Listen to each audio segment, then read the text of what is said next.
What is up, everybody? It's Dr. Vibe here, host, producer of the award-winning Dr. Vibe Show 2020, Podcast News Award winner, and 2018 Innovation Award winner given out by the Canadian Ethnic Media Association.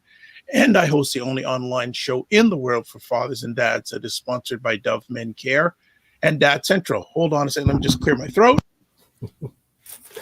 I'll share with you some water, sir. There you go. WATA, W-A-T-A. And I am the Global Food and Drink Initiative Board Chair. It's an organization, it's a multimedia not-for-profit that showcases Blacks that are doing their thing in the diaspora in the areas of food, wine, and travel. What's going on, Ryan Oneil Knight? We got people here. Good morning, people. What's going on, Ryan? Yes. Good to be here as always, enjoying the morning vibe. Beautiful sunny day. Yes. My name is Ryan Knight, one of the co-founders of the Afro-Caribbean Business Network. We work with entrepreneurs of African and Caribbean heritage to help figure out what stage they're in today and help them scale up their companies. And also myself, I run a social enterprise called Detailing Nights that is actively hiring. So if you have a high school student or a college student that is looking for a summer job and doesn't mind working with cars, we do mobile waterless car cleaning. And we teach our youth how to start their own businesses. So excited for, I guess there was the countdown to midnight about the phase 1 of Ontario. So here in Canada, yes, our premier has launched us back into it's the first opening mode. Day. Yeah, I saw some bars like counting down to midnight to let people in. Long line. Oh man, everybody's excited. So, but here's the funny question: people are going to spend money. And in 3 months' time, you're going to hear, "Oh, I'm broke." Jeez. You'd be surprised. There's a lot more people doing okay than there are people doing really bad. So there are still people. No, I'm saying for now. Yeah, that's what I'm saying. For now, because now the thing is, the natural impulse is, "Oh, things are open. I'm going to go spend. Yes. Right. And also another thing, it's happened in the U.S. I don't know what's going to happen in Canada. Prices have gone up. Yeah. Have you seen gas prices? While we were all at home, gas prices just kept inching up. I think it was at 130 when we were driving around yesterday. I'm like, what? Oh man! Like, so when people aren't using, it goes down. When people are using, we're going to put up higher. And people don't realize when the gas price goes up, everything goes up. Yes.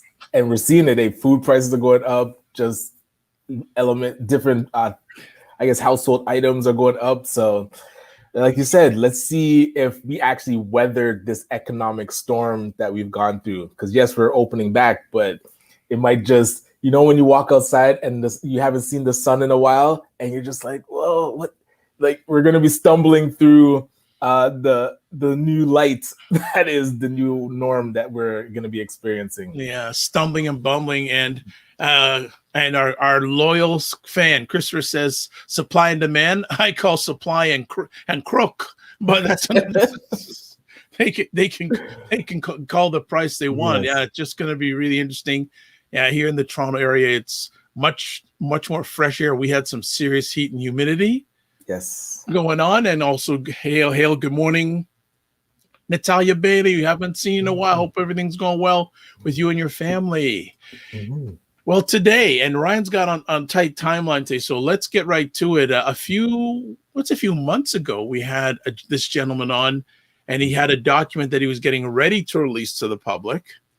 Yes. It's now out, and it seems the time is very apropos that we have him back. So let's bring Mr. Errol Gibbs back to the digital stage. Good morning, Mr. Gibbs. Good morning, sir. How are you?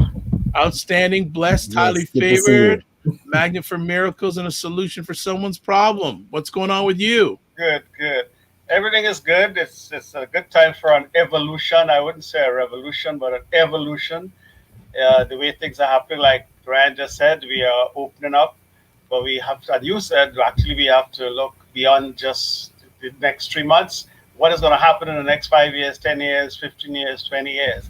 So it's a good time for us as Black folks or as people in general to start looking at what if this happens again? How are we going to manage? Economically, it was a bit of disaster. Yeah, we could build the infrastructure to ensure that we are a little bit more stable when the next storm comes. So that's what's Very up true. right now for us.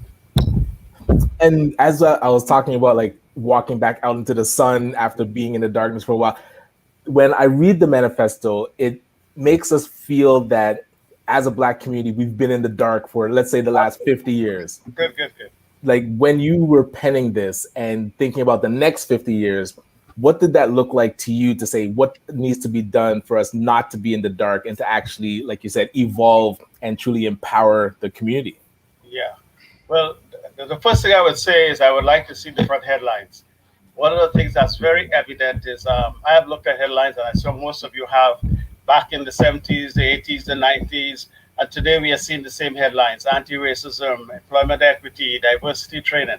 So really, that would be a barometer of how we achieved anything significant. What I would like to see is that some of the plans that we have laid out, we like to see them come to fruition. In other words, if we have a scorecard, so that gives us a measure, so we can empirically measure where we are at the moment. So what I looked at and we looked at is what we call the current state, which is the last 50 years. So now we're looking at the future state, the next 50 years, 2021. So we're a bit late. So we're in July. We are in June right now. So we're 6 months behind the 8 ball. Okay, let's theoretically think of it that way. So where do we go in the next 50 years, and what should we see? Well, I think we should be able to see things like, it's some digital and physical infrastructure. We should have released a couple of IPOs on the stock market by now. We should have evolved from, let's say, 80% of our funding as program funding. We should look at that as what you call research and development funding, which means we are out there busy as hell with innovation and creativity. We should have established some other sister or organizations around the world in terms of the think tank. Actually, the think tank should be up and functional. We should get greater respect from government. We should have a more powerful base for negotiating funding. And funding, of course, we should be unleashed from primarily program funding, like I said, to more research and development funding. We should see more hubs that are doing innovation. The total revolution. We shouldn't even recognize who we are, and the young people should be saying, "Oh my goodness, we thought we were lost. We thought we'd remain in the darkness, but now we are in the light that Ryan is talking about." But actually, I wanted to just, because you touched on the funding piece and having a different approach to how funding is happening. Correct. So not to get like your full in-depth thoughts on like all the different announcements that have been made, but how do we approach that differently? And with the manifesto, what does that have in there to like allow us to create a better approach to how we fund our own communities? Well, we can look historically at the funding that we have received over the last 50 years. What we haven't had was a way of actually measuring the benefits of those funding. You talk about ROI in business. What have we achieved? Can we quantify it? If we sat down with a group of great minds and we said, let's quantify the funding and see what have we achieved in terms of holistic, macro level, permanent job creation, wealth creation, digital and physical infrastructure. It will give us pause to really look back, to ask ourselves, what if we replicated this amount of funding in the next 50 years, maybe $500 million? Would we really want to do the same things that we have done? And this is what the manifesto is actually saying. Are we willing to make the change, the quantum leap from where we are to where we need to be? Now, one of the concerns that I have, and it's something that there has to be some discussions about, is the manifesto doesn't focus specifically on, well, put it this way, it focuses specifically on more macro level enterprises, but it does not take out of the picture the programs that community organizations are doing and will continue to do. There'll always be a need for those programs. But what we are looking at is a way of helping us to reach sustainability. And to reach sustainability, it definitely needs a change in mindset. So right now we are operating on, I would say, a cultural and religious mindset. I think we need to shift towards a spiritual, cultural, and industrial mindset. And well, I'll just jump in here. I think we need to shift to an economic mindset. But the industrial period. Okay. Period. Well, I'm going to cut right to the chase because we have to realize that we don't live in a democracy. We live in a capitalistic society. So the people who run things run things. Okay. So I think for me, and I think it's really important, and I like how you've emphasized in regards to the economics part of it. I think that's really, really key, because we as a people, we don't own much. Okay, let me answer you this way. When you say economic mindset, that is actually sitting underneath the industrial mindset. The industrial mindset is not just an economic mindset, it's everything, in particular the economic mindset. Remember, through industrialization, how you build nations. That's where the money comes from. And of course, that's economics. So we are having the same discussion here, but from different perspectives. Because when you talk economics, it might tend to relegate it to just money and investment. When we talk about industrial mindset, we're looking at the industrial infrastructure to create that money. It's still money. Well, that's what I'm saying. It creates the industry. See, money doesn't come from just anywhere. It comes from creativity. So what I'm saying is, focus on creativity and the money becomes natural. We focus on money and we may not have the creativity. Look back at the last 50 years. What did I just say? We probably earned about $500 million. But what do we have to show for it? So the money was there. I know people who have retired and who have made a ton of money, and at the end of the retirement years, what have they achieved? Have we living a better life? I could put myself in that picture and say, I've been retired for 20 years. But it wasn't all about money. It was about building the infrastructure to sustain the money. So I just would not want people to think that money is like the silver bullet, because money is a derivative of every good thing that we do. And that was not. So you're saying money's not the silver bullet. What percentage of the bullet is money? No, I'm not. I would not like to put it compare it in that fashion. All I'm saying is, if we say it's a silver bullet, that implies that it is the solution, and to some people it might be the only solution. No, I'm not saying it's the only solution, but I think that primary. I'm just saying we've got to think of economic mindset. So part of that is money, but I just think that we need to start thinking more about economics, which includes money, which includes mindset, includes all those things. I don't think I'm disagreeing with you, but I think we have to get into that mindset, which includes all the things you're chatting about. Okay, good. If you look at the manifesto, you would see a section that says money. But I just want to create the right way of looking at it. In the manifesto, we have delineated between money and all of the financial investments or whatever. We deliberately used the word money and created a strategy on money. So I'm with you. My point is the perspective, because people chase after money. I know a fellow who was a millionaire, and I took food to his family some years ago. Okay, so that is what I'm afraid of. I would love people to think of infrastructure, because with the infrastructure, the money keeps coming.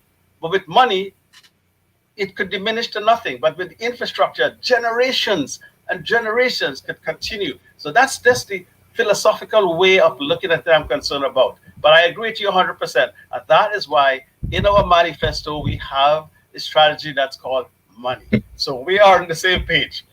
It's just Ryan. Philosophical way, man. That's good. I love it. Yeah. And just before we go to our first break, I wanted to kind of lay out the ground for a lot of people. So we've been putting out the manifesto, press releases, direct emails, phone calls. And the question that I always get back is, okay, so what's next? I see the blueprint, I'm going through it, but what do we do with it next? So I guess after our break, if we can dive deeper into what you feel is the next step after like the manifesto gets released. Right. Okay, we will catch up that after our break. Here we go. Good.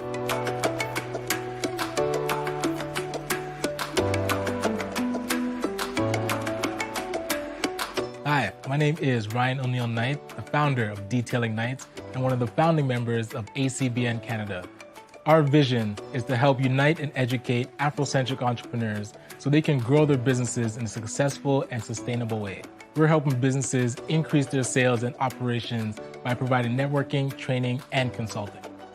So as a business owner myself, I found it difficult to find like-minded individuals, especially in my own community, that were doing things on a regular basis to help our businesses grow. ACBN Canada is that solution. We've created this community to surround your business with support to help you increase your sales and your profits. With expert workshops and masterminds to help keep you accountable, come and join us and really get to the next level.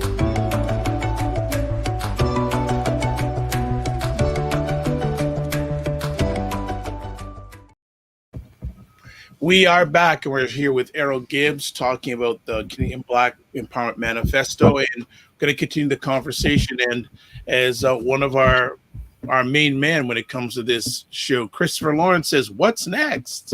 What's next, Errol?" Good. What's next? Well, this whole initiative was predicated on 5 phases. So phase 1 was the manifesto. So that means you have 4 phases to go. So that's what's next. Phase 1, really, just to give you briefly, phase 1 was establishing the broad parameters for as a blueprint, more or less, for where we think we should go. First of all, let me give you the 5 phases. So phase 1 is the manifesto. Phase 2 is the community consultation. Phase 3 is what you call a DAS, a decision analysis summary, based on the data we gathered. Phase 4 is implementation, and phase 5 is full operational mode. So there are 5 specific phases. So we have just completed phase 1. Theoretically, because the manifesto will be dynamic. It's not cast in stone. Others will come to the manifesto. We'll have a volume 2, volume 3, volume 4. It will go on like that. So, but theoretically, phase 1 is completed as far as this stage that we are at.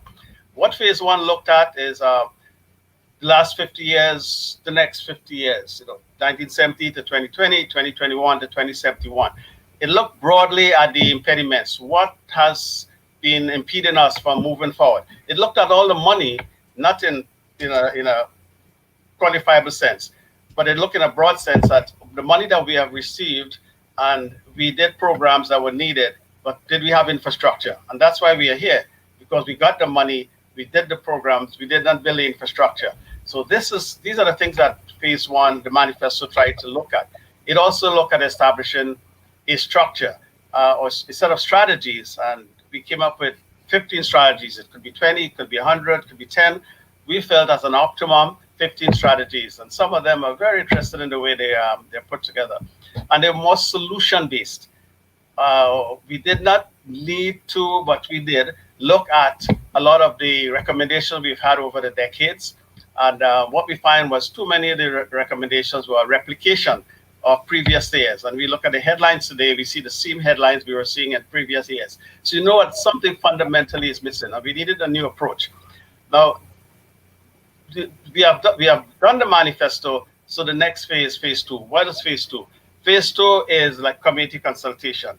It is trying to gather information from the community, have them interrogate the manifesto, interrogate the author, interrogate Ryan and myself, the Wright brothers. I think he said the Knight brothers. I like the Wright brothers, or what the heck? The Knight brothers sound good.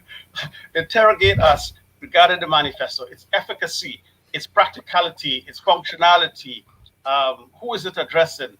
So we want deep and profound and difficult questions coming from the community. And for that reason, we have set up, I'll let Ryan speak to this particular issue, but we have set up a series of forums to allow the community, people at all levels, to objectively come in and interrogate us. And we'll gather data post, prior to the event and after the event, and we'll synthesize. But let Ryan tell us about the dates of those 2 events, and then I'll move on to it. Yeah, because direct to Christopher Lawrence's question, June 26th and 27th. So we're actually doing it in person with different time slots to kind of cater to COVID protocol. And the June 26th event will be at Mosaic Professional Business Center. Shout out to Faith Greaves, who owns the center.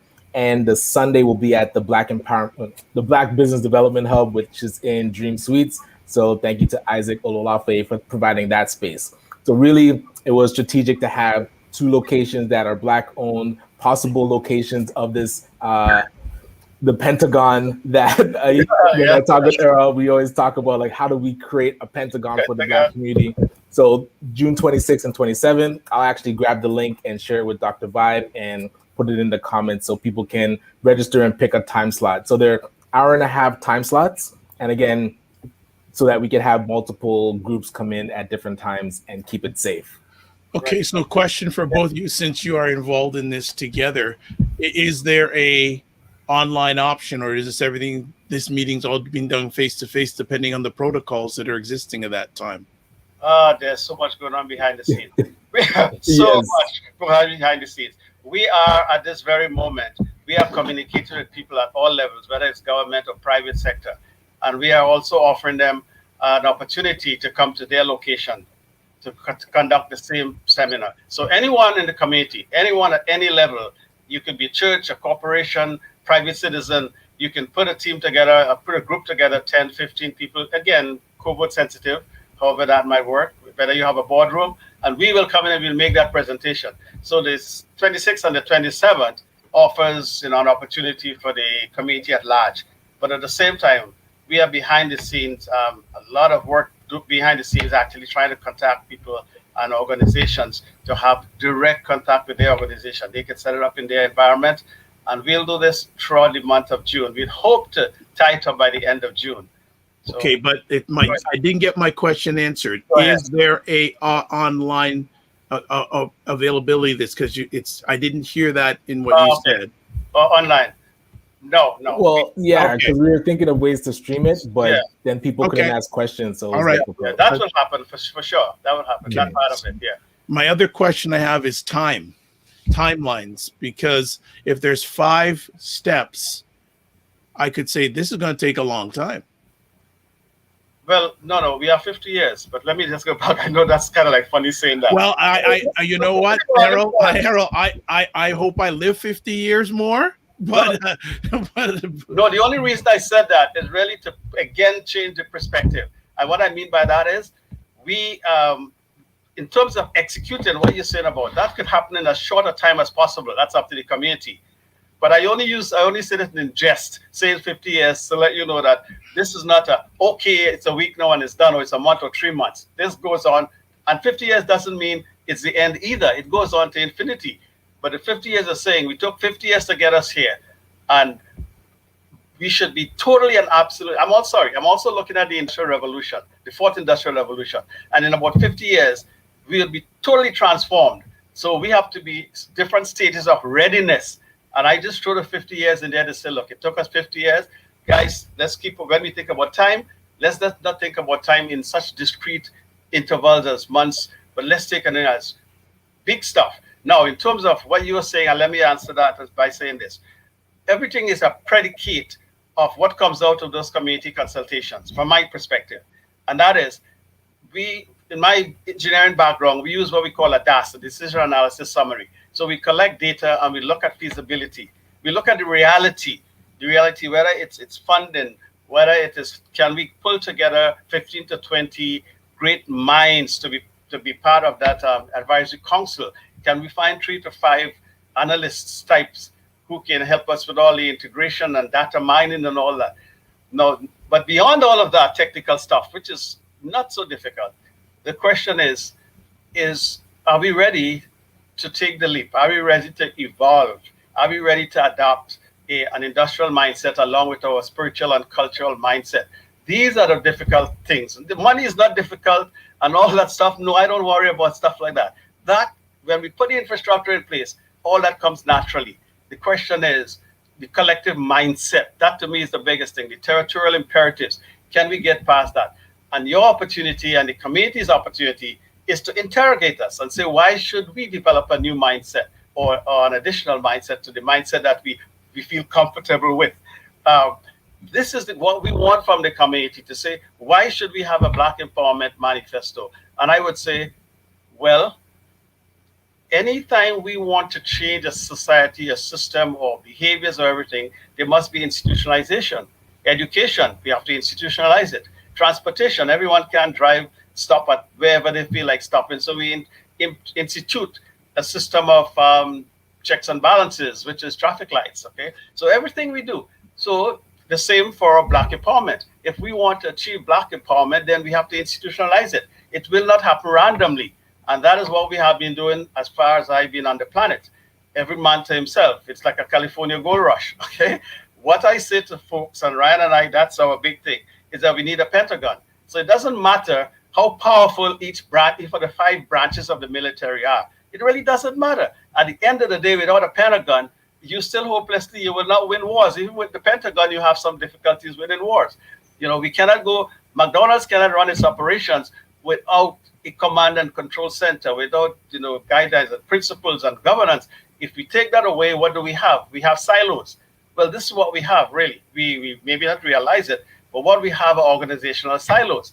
And all we are saying is there is a way to consolidate all of this power that is so disseminated across the planet virtually, because everywhere we look today, we see Black organizations springing up. So it's not like we don't have enough organizations or we don't have enough money. I don't think about money. I say it one more time. Take the buying power of the United States, Blacks in America. Come on, the money is there. The question is, what sort of infrastructures can we build? And can we build physical infrastructures? Can we release IPOs? Money will just keep flowing. So I'm going to interrupt you there, respect, because I know, Ryan, you have to jump off. So, Ryan, do you have any final comments? I may spend a few moments with Mr. Gibbs, but what would you like to add before you have to leave us today? Yeah, just to kind of double down on the question around timelines, because the first 2, let's say that's happening within June, and then we would have the analysis, the implementation, and operation. In your wishful thinking, where do you see that like operational starting? Like, would you say it's within this year, or something that we have to like analyze and implement over the year and operate next year, kind of thing? Good. I'm just curious. Yeah, I know. Right. The DAS, what we call the decision analysis summary, that could take place within a week, because we have the data, right? And so we'll know exactly what the committee is saying to us. Now, we may not have all the data in terms of, because we're carrying on some other initiatives in the background, but we'll have a good sense of the community's sensitivity, the ability to cooperate with us, what kind of skill sets they're bringing, because we'll collect that physically from the questionnaires that they'll answer at the seminars.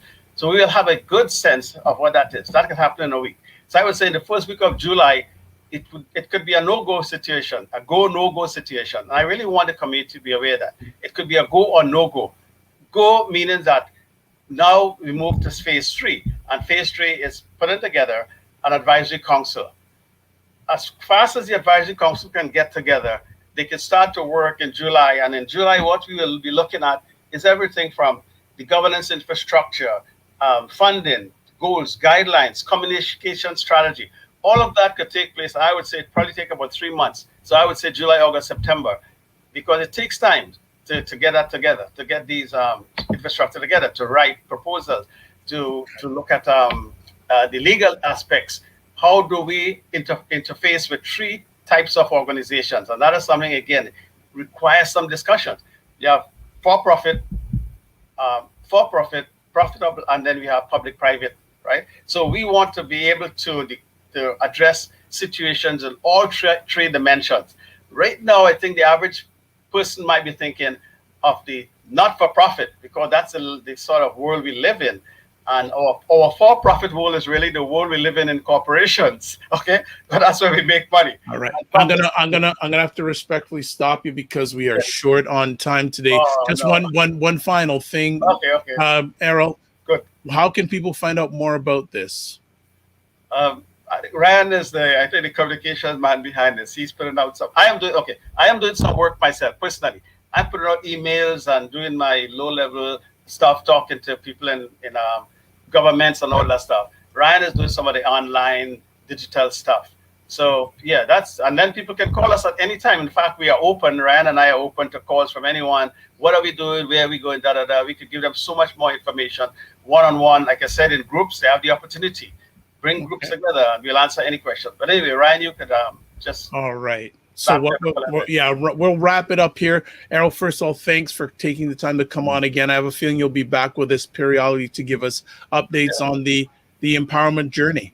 Yeah, we need to sit down and kind of relax. I always think I'm in a like there's a train behind me or a train coming and rushing to the station. I mean, I wish one day that we sit down, we have a 1 hour session and we just calmly and relax and talk through this whole thing, because it is powerful.